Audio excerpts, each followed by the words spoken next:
এবং model test ব্যাচে সবাইকে আমন্ত্রণ জানাচ্ছি। আমি ডক্টর এইচ এম মাহবুব খান।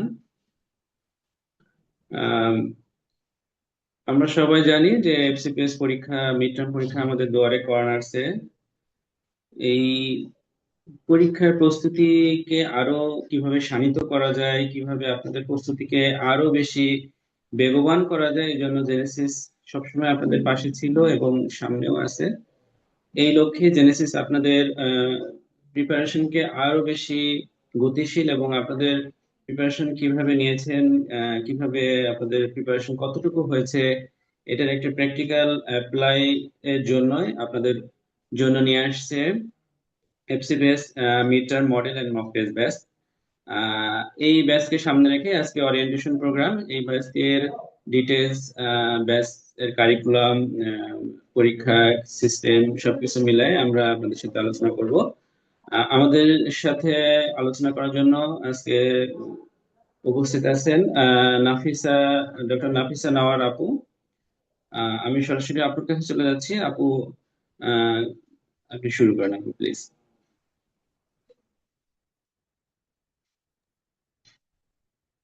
আসসালামু আলাইকুম। আমি ডক্টর নাফিসা নওয়ার। আমি জেনেসিসের পিডিয়াট্রিক মিড টার্মে মেন্টর হিসেবে আছি এবং সাথে সাথে শহীদ সরোজিনী মেডিকেল কলেজে হেফসিপিএস পার্ট 2 ট্রেনিং হিসেবে আছি।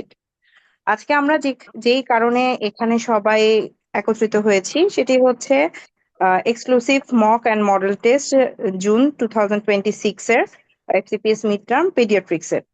আসলে এই ব্যাচটা খুবই গুরুত্বপূর্ণ। প্রথম থেকেই মডেল টেস্ট এবং মক টেস্ট দিয়ে পরীক্ষায় অ্যাপিয়ার করলে পরীক্ষা যে কতটুকু উপকার পাওয়া যায় এটা আপনারা যখন এই জুনে পরীক্ষায় বসবেন তখনই আপনারা আসলে এই জিনিসটা রিয়েলাইজ করতে পারবেন যে এই ব্যাচটায় পরীক্ষা দিয়ে আপনারা কতটুকু উপকৃত হলেন।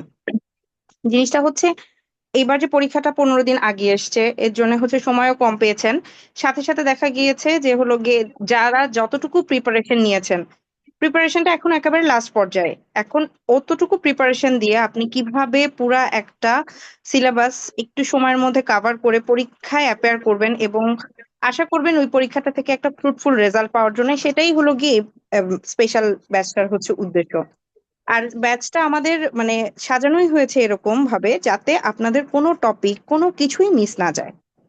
যেমন আমাদের হচ্ছে একটা মানে প্রথমেই দুইটা হচ্ছে আপনাদের মক টেস্ট রাখা হয়েছে, মডেল টেস্ট রাখা হয়েছে। মডেল টেস্টটা হচ্ছে পুরা সিলেবাসটাকে, যেই পুরা সিলেবাসটা আছে সেটাকে দুই ভাগে ভাগ করা হয়েছে। দুই ভাগে ভাগ করলে আপনাদের যেটা হবে, যখন আপনারা এই যে পরীক্ষাটার জন্য প্রথমে তো এখন থেকে আমরা আপনারা রিভিশন শুরু করেছেন, যারা পরীক্ষা দিবেন রেজিস্ট্রেশন করে ফেলেছেন, মোটামুটি সব কাজ এখন শেষ।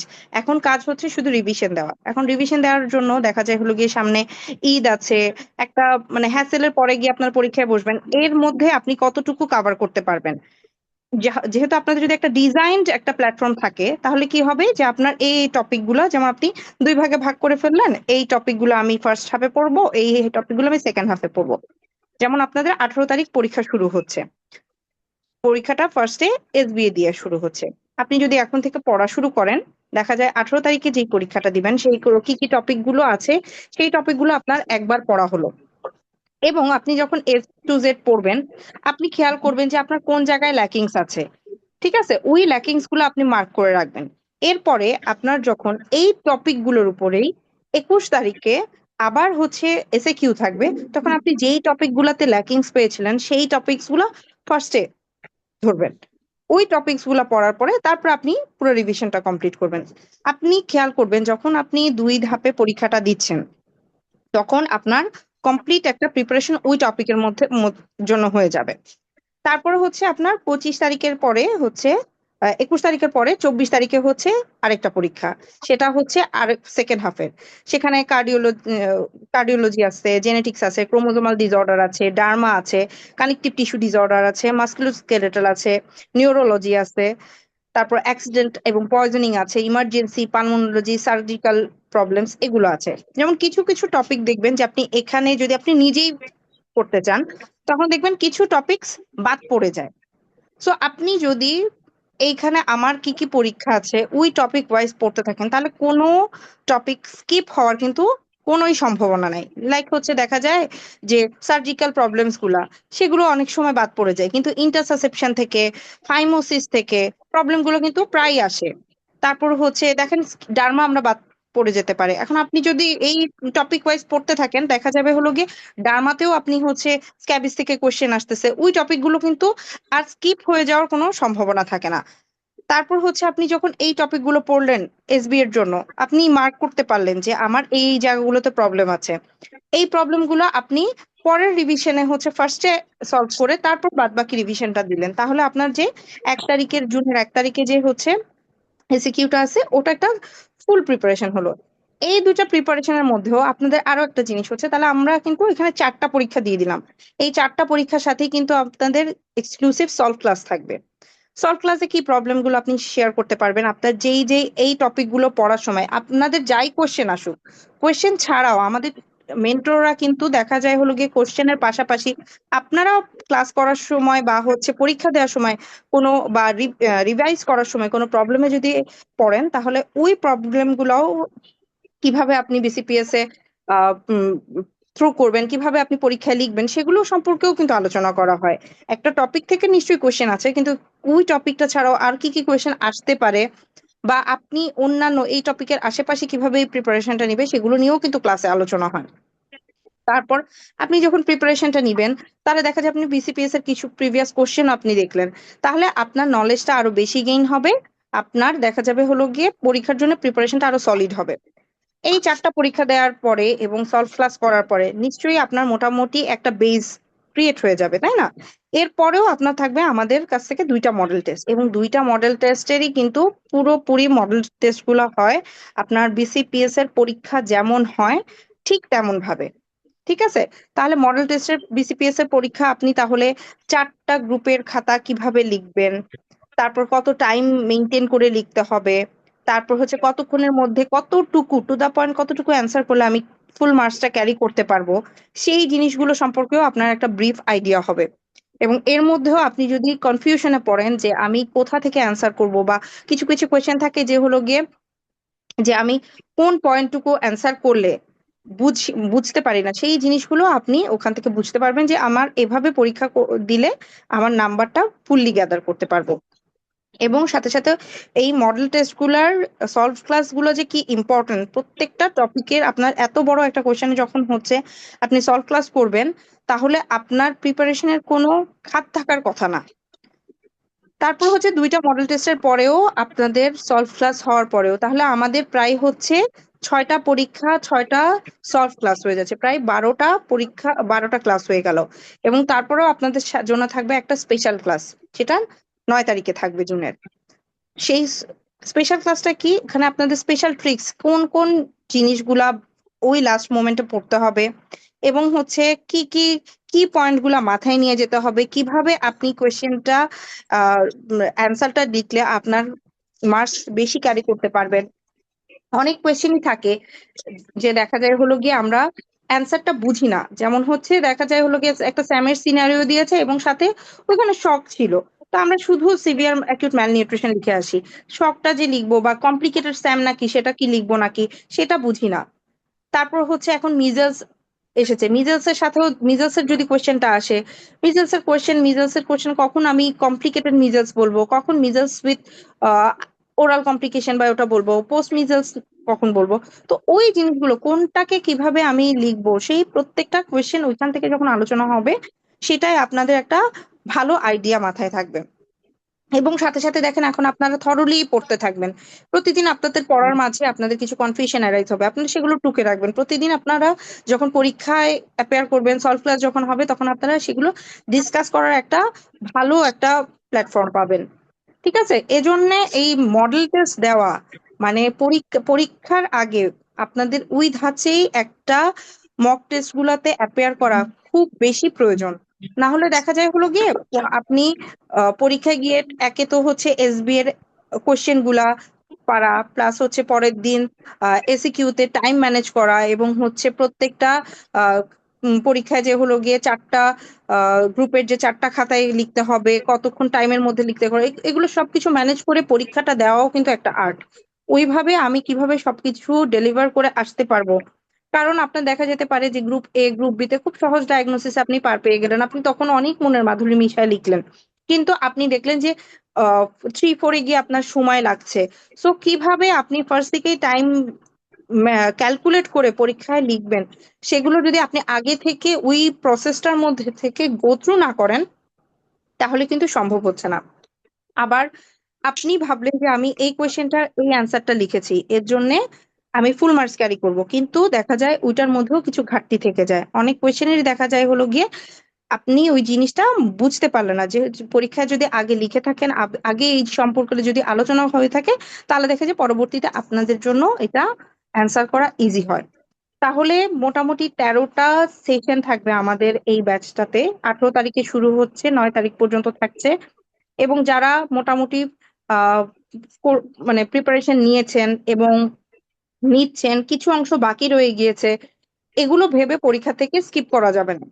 বাকি থাকলে এই যতটুকু প্রসেসের মধ্যে আছে সেখান থেকেই টপিক ধরে শুরু করে এইখানে যেভাবে যেভাবে আছে সেভাবে শুরু করাটাই আমার মনে হয়। আমি একজন স্টুডেন্ট হিসেবে যদি এখন পরীক্ষায় অ্যাপিয়ার করতাম, সেভাবেই করতাম। কারণ আমার প্রত্যেকটা টপিক পড়া এবং সেটা সম্পর্কে আইডিয়া রাখা এবং কোনো কনফিউশন থাকলে সেটা ডিসকাস করা খুবই ইম্পর্ট্যান্ট এই লাস্ট মোমেন্টে।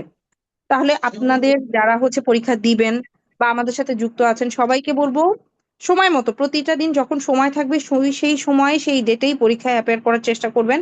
এবং অবশ্যই যেই যেই সমস্যাগুলো থাকবে সেগুলো অবশ্যই সলভ ক্লাসে আপনি জানাবেন। এবং আমরা তো সবসময় মেন্টররা থাকি, আপনাদের প্রবলেম কি ধরনের আপনারা প্রবলেম ফেস করতেছেন সেগুলো শোনার জন্য, জানার জন্য। আমরা যদি নাও জানি সেগুলো জেনে আপনাদেরকে অবশ্যই জানানোর চেষ্টা করব। এই ছোট্ট সময়ের মধ্যে যদি আপনারা এই মানে জিনিসগুলো ফলো করেন, পরীক্ষার প্রত্যেকটা প্যাটার্ন পরীক্ষা হিসেবেই ইউজ করার চেষ্টা করেন, তাহলে অবশ্যই দেখা যাবে আপনি যখন বিসিপিএস এ পরীক্ষাটা দিবেন, মিড টার্ম পরীক্ষাটা দিবেন, তখন আপনাদের কাছে এত বেশি হ্যাসেল, এত বেশি প্যানিক মনে হবে না। মনে হবে যে হলো গিয়ে আমার মোটামুটি একটা বেস ক্লিয়ার করা আছে, আমি জাস্ট এটার আউটপুটটা দিয়ে আসবো।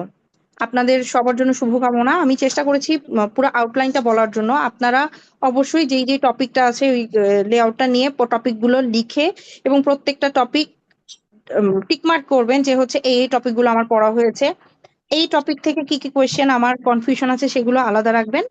পরীক্ষা দিবেন, পরীক্ষার পরে সলভ ক্লাসে ওইগুলো ডিসকাস করবেন, এবং যদি পরীক্ষার সময় নতুন কোনো কোয়েশ্চেন অ্যাপিয়ার হয় সেগুলো নিয়ে ডিসকাশন করবেন। 4টা পরীক্ষা দেওয়ার পরে অবশ্যই ফুল মডেল টেস্টটা 2টা দেওয়ার চেষ্টা করবেন। এবং solve class tips and tricks ক্লাসে অবশ্যই থাকবেন। তাহলে আপনাদের দেখা যাবে যে মোটামুটি পরীক্ষার জন্য একটা ভালো প্রিপারেশন, আপনি নিজ থেকে কনফিডেন্ট ফিল করবেন যে আপনি নিতে পেরেছেন। আপনাদের সবার জন্য শুভকামনা। কোনোভাবেই কোনো মানে চিন্তা করে যে আমার প্রিপারেশনটা কমপ্লিট না, এটা চিন্তা করে পরীক্ষা থেকে ইয়ে করা যাবে না নিজেকে। আপনাদের অবশ্যই মানে পরীক্ষায় সাফল্য কামনা করি। আশা করি আপনারা যারা আছেন এবং যারা পরীক্ষা দিবেন তারা আমাদের সাথে আবার যুক্ত হয়ে ফুল একটা প্রিপারেশন নেওয়ার চেষ্টা করবেন এবং পরীক্ষাগুলো অ্যাপয়ের করবেন। এতটুকু বলে আমি শেষ করছি। ধন্যবাদ সবাইকে।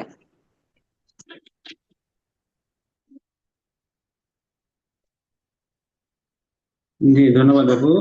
সুন্দর এবং সাবলীলভাবে আলোচনা রাখার জন্য। আশা করি আপুর সময়োদিত এবং সাবলীল আলোচনার মাধ্যমে আমরা কিছুটা হলেও ধারণা পেয়েছি যে আমাদের ব্যাচ সম্পর্কে এবং জেনেসিস এর মডেল টেস্ট প্রোগ্রাম সম্পর্কে।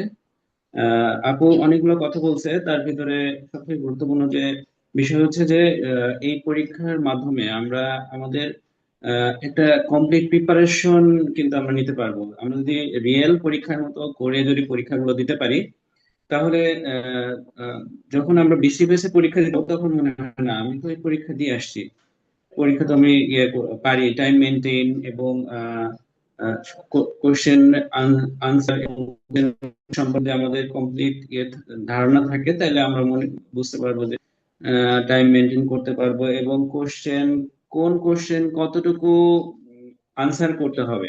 দেখা যাচ্ছে যে আমি একটা কোশ্চেন পারি, কমন চলে আসছে, আমি মনের মাধ্যমে মিশিয়ে কোশ্চেনটা আনসার করলাম, কিন্তু কোশ্চেনটার মার্কস 2। আবার দেখা যাচ্ছে আরেকটা কোশ্চেনের মার্ক 3, সেই কোশ্চেনটা আমি একটু কম লিখতে পারছি আর কি। তো কোন কোশ্চেন কতটুকু আনসার করতে হবে, কতটুকু লিখতে হবে, এই সব ডিটেলস ধারণা আমরা ইনশাল্লাহ মডেল ব্যাচ থেকে এবং পরীক্ষাগুলো দেওয়ার মাধ্যমে এবং মোস্ট ইম্পর্টেন্টলি আমরা সলভ ক্লাসগুলোর মাধ্যমে আমরা একবারে সম্পূর্ণ ধারণা দেবো ইনশাআল্লাহ। তো আমাদের সম্মানিত স্পিকারের কাছে আমাদের যদি কোনো কোশ্চেন থেকে থাকে আমাদের সাথে হাসনা হেনা যুক্ত আছে না, কার কোনো কোশ্চেন থাকে মনে হয় করতে পারি আর কি।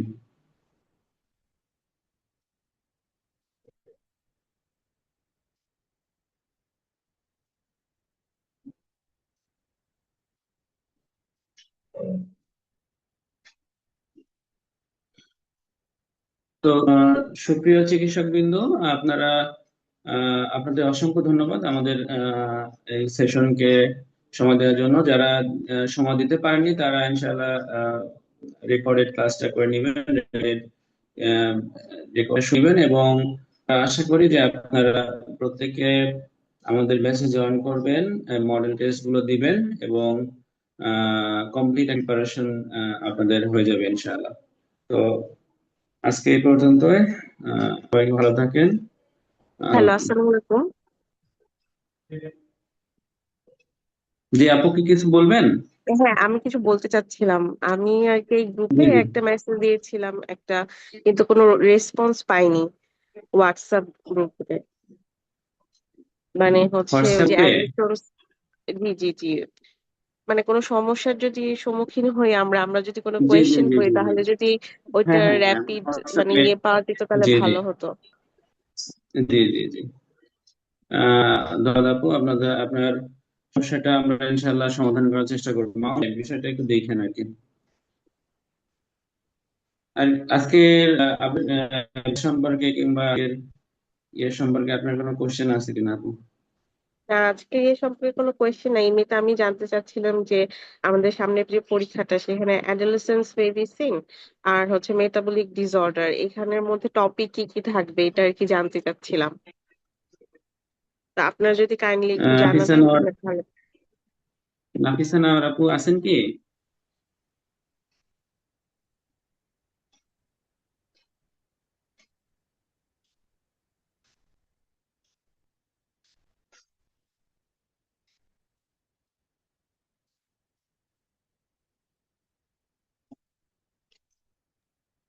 হুম, হ্যাঁ, হ্যালো।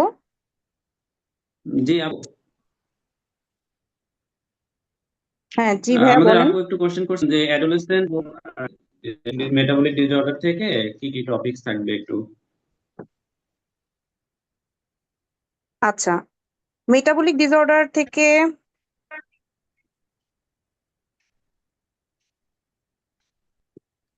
থেকে আমরা সাধারণত হচ্ছে গ্লাইকোজেন স্টোরেজ ডিজিজ, তারপর ফিনাইল কিটোনিউরিয়া, তারপর হচ্ছে আম, এই টপিক গুলাই বেশি হচ্ছে মেটাবলিক স্টোরেজ ডিজিজ থেকে আমরা ডিসঅর্ডার থেকে পড়ে থাকি।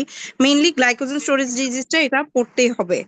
আর অ্যাডোলেসেন্ট ডিসঅর্ডার থেকে সাধারণত দেখা যায় হলো গিয়ে সাইকিয়াট্রিক যে প্রবলেম গুলা, যেমন হচ্ছে বাচ্চাদের কিছু anxiety disorder, mood disorder, behavioural disorder, যেমন হচ্ছে ওই সব জায়গা থেকে হচ্ছে এডিএইচডি, তারপর হচ্ছে কন্ডাক্টিভ ডিসঅর্ডার, ওই সব ইটিং ডিসঅর্ডার, বুলিমিয়া নার্ভোসা, তারপর অ্যানোরেক্সিয়া নার্ভোসা, ওই টপিক গুলা বেশি ইম্পর্টেন্ট অ্যাডোলেসেন্ট থেকে।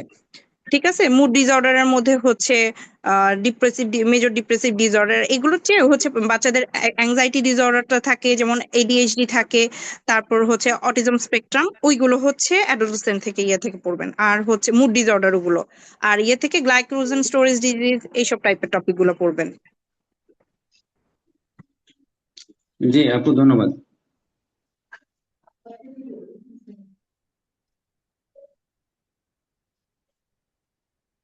হাসনা জাইনা আপুর কি কোয়েশ্চেনটা করেছিলেন?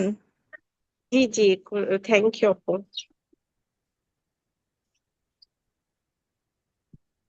ইয়ে থেকে তো মেটাবলিক ডিসঅর্ডার থেকে তো অনেক টাইপেরই আছে। এগুলো সবগুলো আসলে ইয়েতে লাগে না, আমাদের মিড টার্মে লাগে না। মিড টার্মে হচ্ছে এগুলো তো আমরা ক্যাটাগরাইজ করতে পারি, কোনটা হচ্ছে অ্যামাইনো অ্যাসিড ডিসঅর্ডার, কোনটা হচ্ছে লাইসোসোমাল ডিসঅর্ডার, কোনটা হচ্ছে গ্লাইকোজেন ডিসঅর্ডার, কোনটা হচ্ছে মাইটোকন্ড্রিয়াল ডিসঅর্ডার। এরকম একটা টপিক আছে আপনার হচ্ছে এভাবে করেও কিন্তু আসে নাই, কিন্তু এরকম আসতে পারে, যেটা হচ্ছে মিড টার্মে আমাদের ইয়েতে আসছিল, জেনেসিসের কোশ্চেন আসছিল মেটাবলিক ডিসঅর্ডার কি কি। এবং এটার কিন্তু আপনি দেখবেন যে একটা ইয়েও আছে, গোপেন স্যারের বইয়ে একটা হচ্ছে অস্পিও আছে, মেটাবলিক ডিসঅর্ডারের হচ্ছে পেডিগ্রি, ওগুলোও কিন্তু আছে। সো একটার সাথে কিন্তু একটা রিলেটেড, আপনি যখন এটা পড়বেন তখন কিন্তু আপনার মানে তাহলে কিন্তু আপনার দেখা যায় হলো গিয়ে ক্লিনিক্যালটাও হচ্ছে অনেকখানি কভার করে যায়। কোনটা কোন কোন ডিজিজ গুলাকে হচ্ছে আমি মেটাবলিক ডিসঅর্ডার বলবো, সেগুলোও কিন্তু কোশ্চেন আসতে পারে। ঠিক আছে আপু? জি। আর হচ্ছে কোন কোন পার্টে হচ্ছে কোন টপিকস গুলা থাকতে পারে, মানে এটা যদি পরীক্ষার আগে আমাদেরকে দিয়ে দেওয়া হয় তাহলে আমরা ওইটাতে আরো গুরুত্ব দিয়ে আর কি। যেমন আপু, যেমন এটা তো আছেই আপু, যেমন 18 তারিখে যে পরীক্ষাটা সেখানে হচ্ছে নিউনাটোলজি থাকবে, তারপর হ্যাঁ, হচ্ছে ওটা তো বলেছি, আইএমসিআই। মানে হ্যাঁ, ওই হ্যাঁ, হ্যাঁ। টপিকের ভিতরের যে মানে মেইন টপিক গুলা থাকবে সেটা, মানে স্টেম গুলা, ধর নিওনেটাল জন্ডিস অথবা হচ্ছে মানে ওইভাবে টপিক করে করে দিয়ে যদি আর কি বলা যেত তাহলে আরো হয়তো ভালো হতো। আচ্ছা, কিন্তু আপু আপনি কি ক্লাসে যুক্ত ছিলেন কখন আমাদের, নাকি হচ্ছে এমনিতে অনলাইনে ক্লাস করেছি আমি পার্ট 1 এর জন্য। ক্লাসে? হ্যাঁ, হ্যাঁ। না, না, মিড টার্মের ক্লাসে কি না না যুক্ত আমি, ছিলেন? না না না। আসলে দেখা যায় হলো গিয়ে আপু, আমাদের হচ্ছে ধরেন ক্লাসে যে যে টপিক গুলো পড়ানো হয় আর হচ্ছে এগুলো তো ধরেন আপু সলিড কোনো হচ্ছে সিলেবাস নাই। যেমন হচ্ছে আমরা জানি এই টপিকে, যেমন হচ্ছে আমরা মানে বেসিক্যালি যেই বইটা ফলো করি সেই বইটার অনুযায়ী হচ্ছে আমরা কোয়েশ্চেনটা সেরকম ভাবেই করে থাকি। ঠিক আছে আপু? জি আর যেগুলো হচ্ছে ধরেন একটু কমপ্লিকেটেড, যেমন হচ্ছে জেনেটিক বা ক্রোমোজোমাল ডিসঅর্ডার, বা হচ্ছে আপনার ডার্মা থেকে কি কি পড়ানো হয়েছে, তারপর হচ্ছে কানেকটিভ টিস্যু ডিসঅর্ডার থেকে কিছু পড়ানো হয়েছে, তারপর হচ্ছে আপনি যেটা বললেন মেটাবলিক ডিসঅর্ডার থেকে কি পড়ানো হয়েছে, ওগুলো যেহেতু হচ্ছে একটু কমপ্লিকেটেড, যেগুলো হচ্ছে একেবারে থরলি নাই, সেগুলো হচ্ছে আপনার হয়তো একটু কমপ্লিকেটেড লাগতে পারে। সেটার জন্য আমি আপনাকে বলতে পারি, যেমন হচ্ছে আপনি একলা স্যারের বইটা, ওইখানে হচ্ছে আপনার এই টপিক গুলো কিন্তু আলাদা করে আছে, মেটাবলিক ডিসঅর্ডার, তারপর হচ্ছে যেমন হলো গিয়ে অ্যাডোলেসেন্ট প্রবলেম ডিসঅর্ডার গুলো, সেগুলো কিন্তু আলাদা করেই আছে। ওখানে গেলেও হচ্ছে মুড ডিসঅর্ডার, তারপরে এগুলা, তারপরে এবং কিছু ফার্মাকোলজিও কিন্তু হচ্ছে স্যারের বইতে আলাদা করে আছে। তো আপনি যদি শর্টলি কোনোভাবে হচ্ছে জিস্ট কিরকম হচ্ছে আমার এরকম কোন কোন কোশ্চেনের জন্য আমি ইয়ে করবো, তাহলে কিন্তু স্যারের বইটাও গো থ্রু করতে পারবেন। তাহলে আপনি টপিক সম্পর্কে আপনার যেটা, আমি যেটা বুঝতেছি আপনার যে মানে এই যেগুলো আমরা তো জানি নিওনাটোলজি থেকে আমি কি পড়বো, নেফ্রো থেকে কি পড়বো, কিন্তু যেই টপিকগুলো আপনার কাছে মানে আনকমন, যে টপিকগুলো আমরা সব সময় মাথায় রাখি না, সেই টপিকগুলো আপনার সমস্যা হয়, তাহলে আপনি ওই স্যারের বইটা বের করে ওই টপিকেই আপনি দেখবেন যে হচ্ছে ওখানে অ্যাডোলেসেন্টের একটা ইয়ে আছে, ডার্মা আলাদা করে আছে, তারপর জেনেটিক্স আলাদা করে আছে, ক্রোমোজোমাল ডিসঅর্ডার আলাদা করে আছে। ওই টপিকগুলো তাহলে আপনি ধরে আপনার মনে হয় ইয়ে করলে ভালো হবে। যেমন জেনেটিক্স এবং ক্রোমোজোমাল ডিসঅর্ডারের থেকে কিন্তু আপনি এসএকিউর চেয়ে এসবিএ কিন্তু হচ্ছে মোস্টলি আপনার ওখান থেকে ইম্পর্টেন্ট, তাহলে আপনি ওখান থেকে ধারণাও পাবেন যে আপনি কি ধরনের কোয়েশ্চেন কোন দিন মানে এক্সপেক্ট করবেন, কোন দিন আমার কোনটা সম্পর্কে ভালো আইডিয়া রাখা লাগবে। বুঝতে পারছেন আপু? জি জি বুঝেছি। আপনি স্যারের বইটা একটু দেখলে আপনি টপিক সম্পর্কে যে যে স্টেমটা আপনি চাচ্ছেন যে এই টপিকের আন্ডারে কি কি কি কি থাকবে, সেগুলো ওইটা স্যারের বইয়ে মোটামুটি ভালোই দেখা যায়। আমাদের তো কোনো মানে শিট বেসড ক্লাস হয় না, আমরা তো হচ্ছে বই বেসড ক্লাসটা করি, এবং হচ্ছে যা ধারণা থাকে প্রিভিয়াস কোশ্চেন যেমন আসে সেগুলো থেকে একটা ডিসকাশন আমাদের হয়। তাহলে আপনার ওই জিনিসটাই ওটা আপনাকে একটু হেল্প করবে, যে আমি এই এই টপিকগুলো এই ইয়ে থেকে পড়ে যাব। জি আচ্ছা।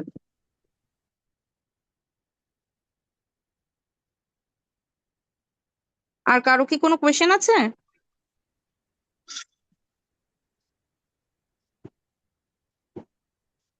আপু কি আর কিছু জানতে চান? না আর কিছু না, থ্যাংক ইউ আপু। আচ্ছা, কোশ্চেন না থাকলে আমরা মনে হয় শেষ করে দিতে পারি আপু। ঠিক আছে, ধন্যবাদ সবাইকে। আমরা আমাদের প্রোগ্রাম এখানে শেষ করে দিচ্ছি। আসসালামু আলাইকুম, সবাইকে ভালো থাকবেন। মামুন ভাই।